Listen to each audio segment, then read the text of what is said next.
Welcome back. So the remaining notes are going to go through examples of making use of the quadratic formula. I did mention, since this is day one of the quadratic formula, all of our problems, the radical is going to simplify to an integer. So here's the quadratic formula again. So here is a quadratic equation in standard form. One thing that is important for the quadratic formula is you get it equal to 0. And then here's the formula. So solve using the quadratic formula. First step is make sure it's in standard form. Does this equal 0? No. Subtract 4 from both sides. And you will get 6x squared plus 5x minus 4 is equal to 0. And now you have the quadratic formula. So your step 2 would be to write it, or at least make sure you're aware of it. And then step 3 is to plug in values. Now, I give you a table like this. I stole this table from another book. And I kind of like the table. I personally tend not to use this table, but if it helps, here our A is 6, our B is 5, and our C is negative 4. So now, this table has everything that we are going to need to plug in. So, the opposite of B, that's negative 5. B squared is 5 squared, that's 25. 4 times A times C, that's 4 times 6 times negative 4.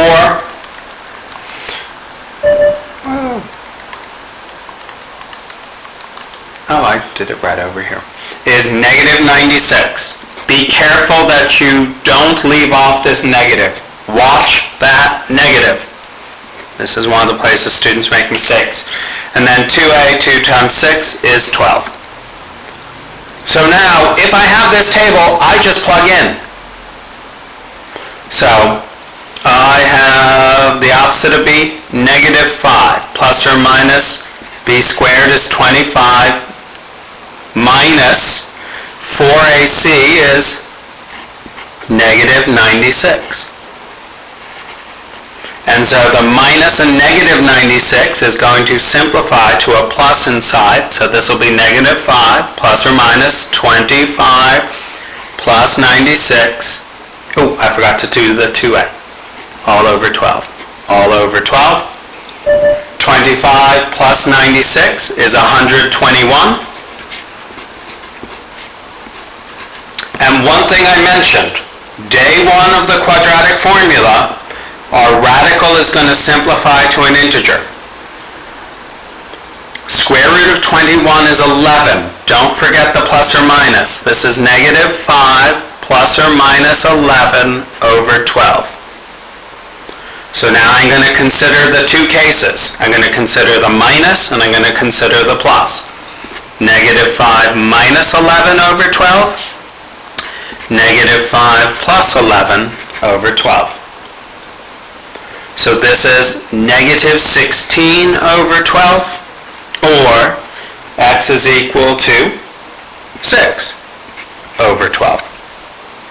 Negative 16 over 12, 4 goes into both of those, and you will get negative 4 over 3. Or, here 6 over 12, 6 goes into both of those, you will get 1 over 2. And that is the solution.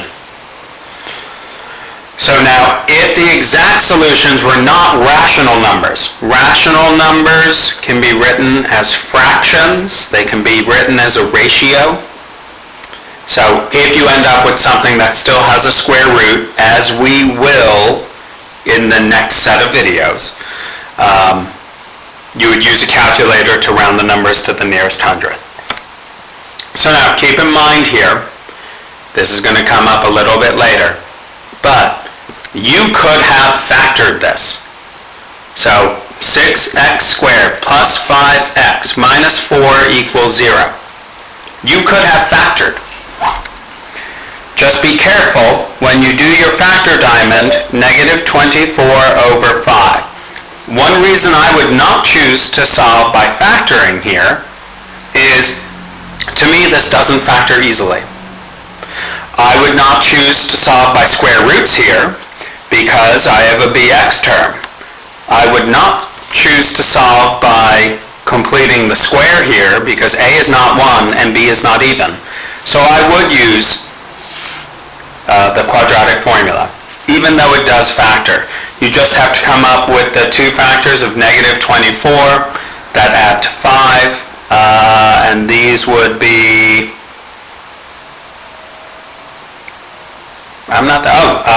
positive 8 and negative 3, and then put that over 6, put that over 6.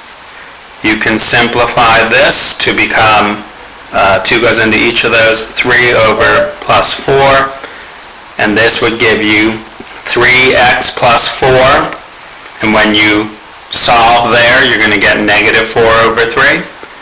This simplifies to 2 over negative 1, and that would give you the factor 2x minus 1, and remember it equals 0. So this is where you get 3x plus 4 equals 0, and that would give you this one. 2x minus 1 equals 0, and that would give you that solution. I find factoring here to be much more difficult than the quadratic formula. But if you wanted to, all of the problems today can be solved by factoring.